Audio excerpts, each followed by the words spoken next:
Hello dear students, तो आज मैं टॉपिक लाई हूँ that is the numerical solving approach from chapter chemical kinetics. Class 12 का चैप्टर है।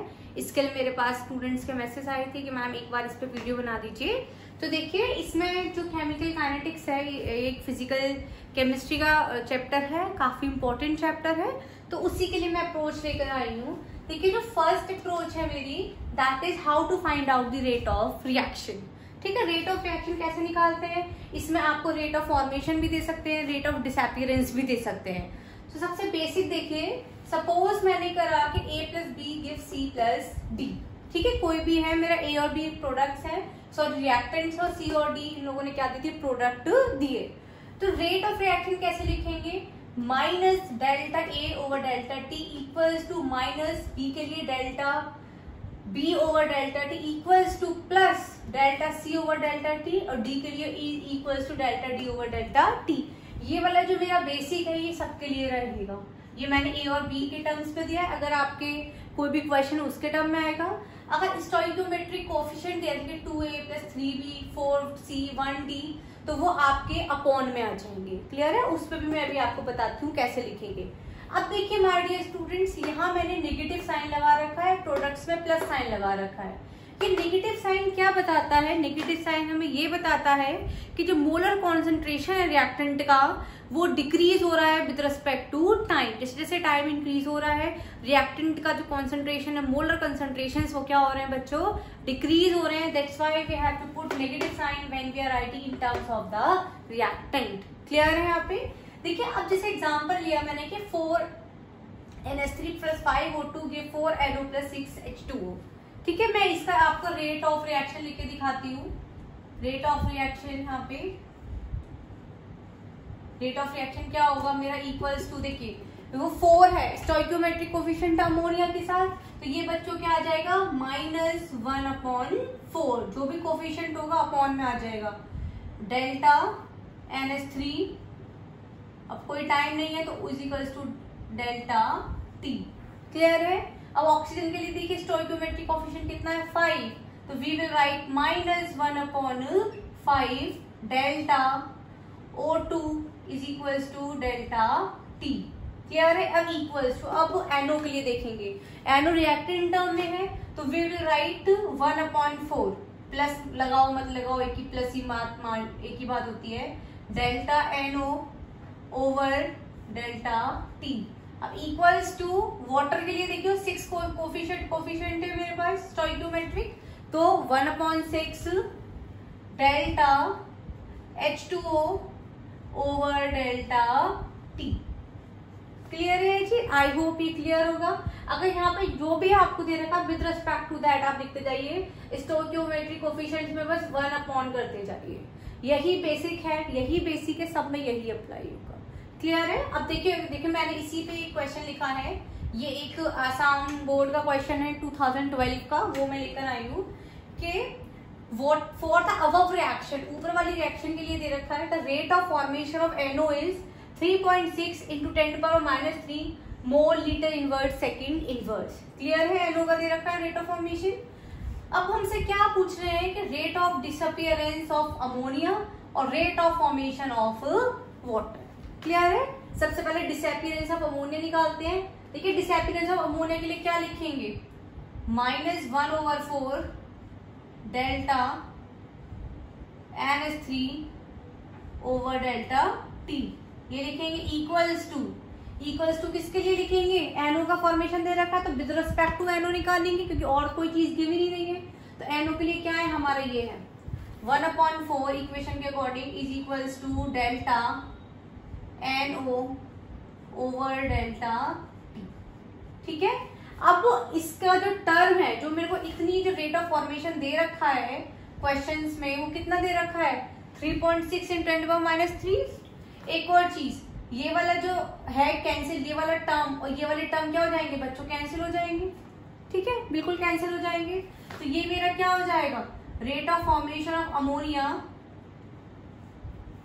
over delta T is equals to 3.6 × 10⁻³ mole litre inverse second inverse. I hope ये सब बच्चों को क्लियर है। क्लियर है? तो rate of disappearance of ammonia कितना है बच्चों, which is equals to rate of formation of NO, that is 3.6 10⁻³ mole litre inverse second inverse. Clear है यहाँ पे? अब देखो rate of formation of water क्या है, इसको पॉज करके राइट डाउन कर लो, मैं इरेज कर रही हूँ।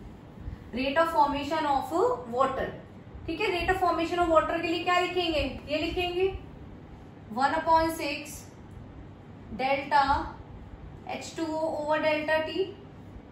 क्लियर है? ये किसके इक्वल होगा भाई, अगेन NO के बराबर लिखेंगे। तो ये कितना दे रखा है हमें NO, 1/4 delta NO over delta T, ये लिख सकते हैं हम, यही लिखे जाएगा इक्वेशन के अकॉर्डिंग, रेट के अकॉर्डिंग। अब हमें ये वाली वैल्यू कितनी है, गिवन है, तो ये कितनी हो जाएगी बच्चों मेरे पास 1/4 into delta NO over delta T कितना दे रखा है मुझे 3.6, तो 3.6 इंटू 10⁻³ वही मोल लीटर इनवर्स सेकेंड इनवर्स, और ये मुझको फाइंड आउट करना है 1/6 delta H2 over delta T। ठीक है? अब देखो अगर मुझे ये निकालना है 6 में इधर ले जाऊंगी तो यह प्रोडक्ट के ऊपर मल्टीप्लीकेशन के फॉर्म में आ जाएगा।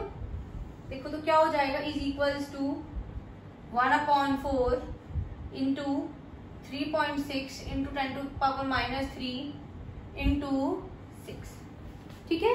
2 से कैंसिल कर लेती हूँ, 2 2 जा 4, 2 3 जा 6। क्लियर है? यहाँ पे बिल्कुल क्लियर है। 6 आपके किस में है, डिवाइड में रेसिप्रोकल में है, उस साइड जाएगा तो इनटू में हो जाएगा।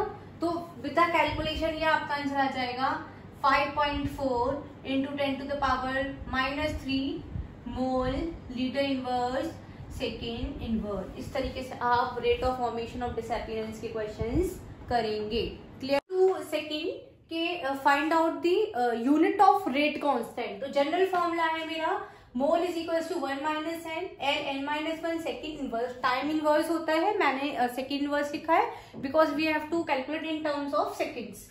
अब n, what is n here, n क्या है आपका, n आपका ऑर्डर है जिसके लिए भी आपसे पूछा जा रहा है। n is what, n is order जिसके लिए भी पूछा जा रहा है। Suppose for example they are asking me कि find out the unit of rate constant for zero order reaction, तो वो हमें वहां लर्न नहीं करना, सिर्फ बेसिक फॉर्मूला लर्न करना है।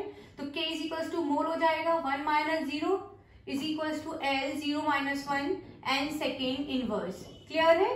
तो 1 - 0 इज व्हाट 1, तो मोल सिंपल लिख लेंगे।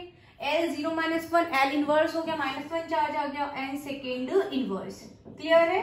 It is for zero order reaction, it is for zero order. Likewise you can calculate for zero order, first order, second order और थर्ड ऑर्डर। क्लियर है? सिर्फ ये फॉर्मूला याद रखिए। नाउ एक और क्वेश्चन आता है वहां पे, फाइंड आउट दी इस चैप्टर से कि find out the overall orders. तो ओवरऑल ऑर्डर्स निकालने का क्या फॉर्मूला है, that is sum of power of concentration terms. जो भी कॉन्सेंट्रेशन टर्म आपको दे रखा है उसमें जितने भी पावर्स हैं उसका सम क्या आ जाएगा बच्चों, आपका ओवरऑल ऑर्डर। फॉर एग्जाम्पल आपको दे रखा है, फॉर एग्जाम्पल के रेट दे रखा है आपको with respect to A and B, तो ए की तो पावर 1/2 है और बी की भी पावर क्या है बच्चों 1/2।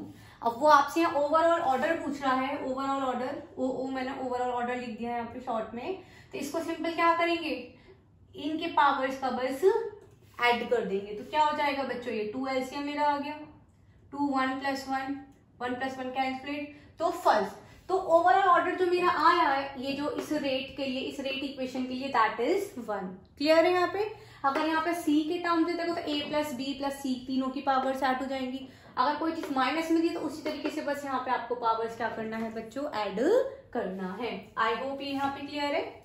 अब देखिए जो नेक्स्ट फोर्थ जो है ट्रिक मेरी, वो क्या है आपकी कि क्वेश्चंस देते हैं कि अगर 100% मेरी रिएक्शन इतनी है तो 50% हाफ कितनी होगी, या आपको दे दिया कि 95% कि कितनी 95% अगर रिएक्शन कंप्लीट हो गई है तो मेरी कितनी रिएक्शन बची।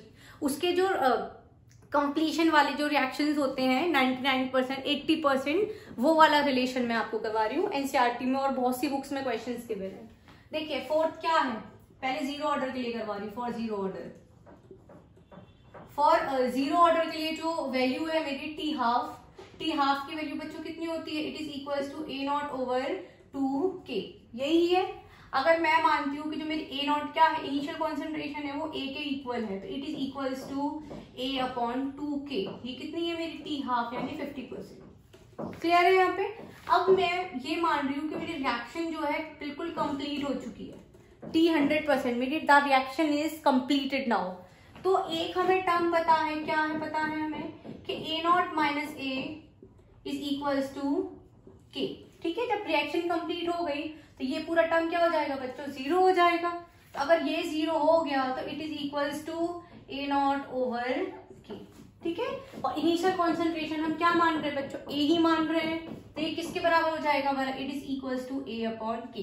यानी टी 50% कितना हुआ मेरा जीरो ऑर्डर के लिए, ए अपॉन 2k, और 100% बच्चों कितना हुआ, ए अपॉन के। अब क्वेश्चंस में कैसे इसको कैलकुलेट करना है, देखो रिलेशन क्या आएगा, टी 100 अपॉन टी हाफ, यानी वही 50%। तो ये क्या है बच्चों, ए अपॉन के, और ये कितना है, ए अपॉन 2k। ठीक है, ए अपॉन 2k। तो ये पूरा जो टर्म है मेरा ए अपॉन के, ये पूरा क्या हो जाएगा मेरा, कैंसिल आउट हो जाएगा। बस क्या बच गया मेरा यहाँ पे, 2 बच गया। तो it is equals to T 100 upon T half is equals to 2। तो रिलेशन क्या आया मेरा, कि T 100 is equals to 2 into T half. ठीक है, it is a very best trick. अगर कोई भी चीज आपको 100% गिवन है, हाफ की चाहिए, तो सिंपल 2 इंटू उसका टी हाफ कर देंगे। क्लियर है यहाँ पे। चलिए अब देखिए फॉर फर्स्ट ऑर्डर, पॉज करके आप लोग नोट डाउन कर सकते हो इफ यू वांट। क्लियर है। अब देखिए फर्स्ट ऑर्डर के लिए क्या करना है मेरे को, फर्स्ट ऑर्डर के लिए, फॉर फर्स्ट ऑर्डर के लिए रिएक्शन क्या है मेरी, k is equals to 2.303 upon T log a अपॉन a माइनस एक्स। क्लियर है यहाँ पे। ठीक है, क्लियर है यहाँ पे। अब मुझसे क्वेश्चन पूछ रहे हैं कि find out the rate constant when reaction 90% is completed. हम मेरे को रेट कांस्टेंट निकालना है कब, जब मेरी रिएक्शन 90% कंप्लीट हो चुकी है। तो टाइम में यहाँ पे 90% लगा रही हूँ, तो इज इक्वल्स टू अपॉन के हो जाएगा उसी तरीके से, या लॉग ए ओवर ए माइनस एक्स, यही हो जाएगा। ठीक है, कभी भी अगर परसेंटेज में क्वेश्चन दे रखा है कि 90% कंप्लीट हो चुकी है, 85%, तो क्या मानना है यहाँ पे मेरे को, कि जो मेरा ए जो टर्म है वो मेरे को 100 ही लेनी है बच्चों। क्या लेना है, ए वहां पे उससे कि हमेशा 100 लेना है। तो ये क्या हो जाएगा मेरा 2.303 अपॉन के। ठीक है, लॉग 100 अपॉन x कितना, 100 अपॉन 100 माइनस एक्स। एक्स कितना लेना है, जितना आपको क्वेश्चन में बच्चों पूछा है, 100 माइनस हम 90, तो ये कितना हो जाएगा मेरे पास 2.303 के लॉग 100 अपॉन 10। ठीक है, 0 से 0 लॉग 10 के टर्म में आ गया। अब यहाँ पे जो मैंने 90 पुट किया है बच्चों, ट्रिक क्या है यहाँ पे, कि जितना आपसे परसेंटेज कंप्लीशन पूछा है, सपोज दे आर आस्किंग के अगर मेरी रिएक्शन 99.99% कंप्लीट हो गई है, तो हमें x की जगह क्या लगाना, वही 99.99 लगाना। ए मेरा हमेशा क्या रहेगा बच्चों, 100 ही रहेगा। अगर क्वेश्चन में पूछा है कि 75% कंप्लीशन हो गया, तो इसका मतलब क्या है कि log 100 अपॉन 100 माइनस 75, यानी log 100 अपॉन 25। क्लियर है यहाँ पे। और इसके लिए जो आपका टी हाफ है, उसके लिए जो टी हाफ है, it is equal to 0.693 over k. ये बेसिक रिलेशन है जो हमें फाइंड आउट करने हैं। आई होप ये यहाँ तक क्लियर हुआ होगा। जीरो ऑर्डर और फर्स्ट बेसिक ट्रिक बता रही हूँ टी हाफ और टी का। ये जो दोनों है मेरे, ये जीरो ऑर्डर के लिए है। ठीक है, और ये जो मेरा है वो मेरा बच्चों फर्स्ट ऑर्डर रिएक्शन के लिए गिवन है। देखो अगर आपसे अगर टी हाफ क्वेश्चन में गिवन है और अगर टी कंप्लीशन या टी 100% पूछ रहा है, तो 2 इंटू टी हाफ हो जाएगा।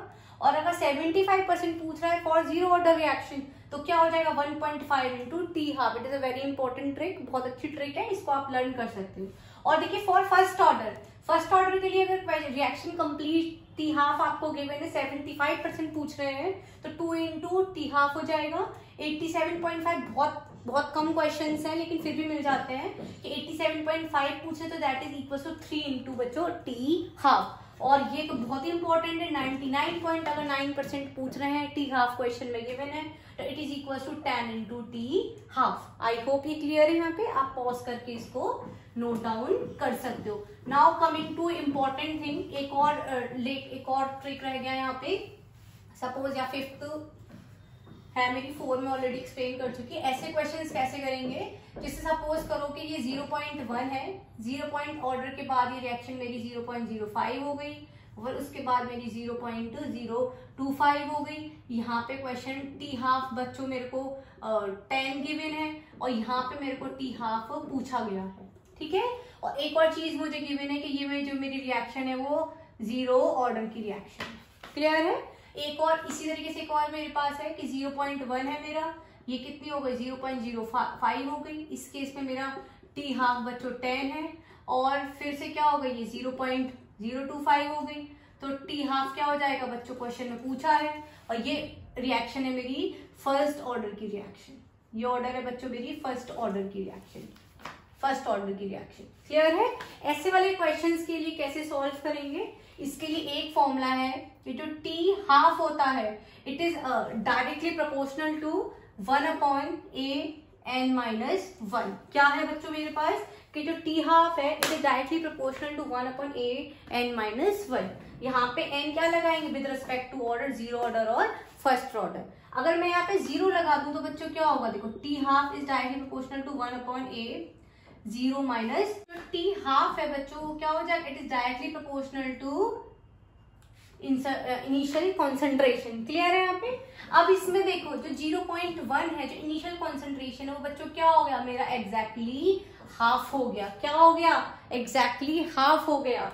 और इनिशियल कॉन्सेंट्रेशन अगर हाफ हो रहा है और टी हाफ क्या है उसके डायरेक्टली प्रोपोर्शनल है, अगर वो हाफ बढ़ेगा तो वो भी इनिशियल कॉन्सेंट्रेशन भी बढ़ेगा और टी हाफ भी बढ़ेगा, और अगर दोनों में से एक चीज डिक्रीज होगी तो दूसरी चीज भी बच्चों क्या होगी, डिक्रीज होगी, क्लियर हुआ। अब यहाँ पे और 0.1 और 0.5 क्या वो जस्ट हाफ हो गया, तो टी हाफ भी क्या हो जाएगा बच्चों, जस्ट हाफ हो जाएगा, क्योंकि दोनों क्या है डायरेक्टली प्रोपोर्शनल है। तो क्या हो जाएगा यहाँ पे, आंसर आ जाएगा आपका 5, क्लियर है यहाँ पे। अब यही सेम क्वेश्चन हमने अगर फर्स्ट ऑर्डर के लिए पूछा है तो देखो फर्स्ट ऑर्डर का क्या होगा, फर्स्ट ऑर्डर है कि T half is directly proportional to 1/(a)(1-1), तो ये क्या हो जाएगा, 0 टर्म हो जाएगा। 0 टर्म के मतलब ये बिल्कुल खत्म हो गया, तो it is equals to T half, यानी टी हाफ जो है इनिशियल कॉन्सेंट्रेशन पे डिपेंड ही नहीं कर रहा। तो इनिशियल कॉन्सेंट्रेशन 0.1 से क्या हो गया, बिल्कुल जस्ट हाफ हो गया, बिल्कुल जस्ट हाफ हो रहा है मेरा। और इनिशियल कॉन्सेंट्रेशन का टी हाफ पे कोई भी रिलेशन बच्चों नहीं है, और टी हाफ यहाँ कितना दे रखा है 10, तो इसका मतलब क्या है कि टी हाफ भी यहाँ कितना हो जाएगा बच्चों, 10 हो जाएगा। क्या हो जाएगा यहाँ पे 10, क्लियर है यहाँ पे। सपोज यही चीज अगर वो मुझे सेकंड ऑर्डर के लिए दे देते, सपोज वो मेरे को किसके लिए दे देते, सेकंड ऑर्डर के लिए। यहाँ पे टी हाफ आपको 10 दे रखा है और यहाँ पे वो आपसे टी हाफ पूछते, क्लियर है। तो वही सेम फॉर्मूले में हम वैल्यू रखते, टी हाफ क्या हो जाता मेरा, डायरेक्टली प्रोपोर्शनल टू 1/a(2-1), तो टी हाफ क्या हो जाता मेरा, यानी 2-1, तो क्या हो जाता है 1 डायरेक्टली प्रोपोर्शनल टू 1/a⁴1। इसका मतलब क्या है कि इनवर्सली प्रोपोर्शनल है। अगर टी हाफ ए और टी हाफ, अगर मेरा टी हाफ हुआ, अगर आधा हुआ तो ए क्या हो जाएगा, डबल हो जाएगा, क्लियर है। और अगर टी हाफ डबल हुआ तो ए क्या हो जाएगा बच्चों, यहाँ पे हाफ हो जाएगा। यही मतलब हुआ इनवर्सली प्रोपोर्शनल का। अब देखिए यहाँ पे 0.1 जो है, 0.1 कितना हो गया, 0.5, यानी जस्ट हाफ हो गया। क्या हो गया, जस्ट हाफ हो गया। अगर मेरा इनिशियल कॉन्सेंट्रेशन अगर हाफ हुआ है तो टी हाफ बच्चों क्या हो जाएगा, यहाँ पे डबल हो जाएगा। क्या हो जाएगा, डबल, तो यानी क्या आंसर आ जाएगा, टी हाफ का 20 हो जाएगा। टी हाफ क्या हो जाएगा यहाँ पे 20, क्लियर हुआ। कॉम्पिटिटिव पर्पस पे एग्जाम में इस तरीके के क्वेश्चंस आपके नीट में, जेईई में वाले क्वेश्चंस का पैटर्न आपको बहुत मिलता है, क्लियर है यहाँ पे। अगर आपको कोई प्रॉब्लम है, if you have any doubt just put that question in the comment box. आप डायरेक्ट मैसेज भी कर सकते हो। अगर आपको मेरा ये ट्रिक, अगर मेरा वीडियो पसंद आया तो like, subscribe and share. Thank you.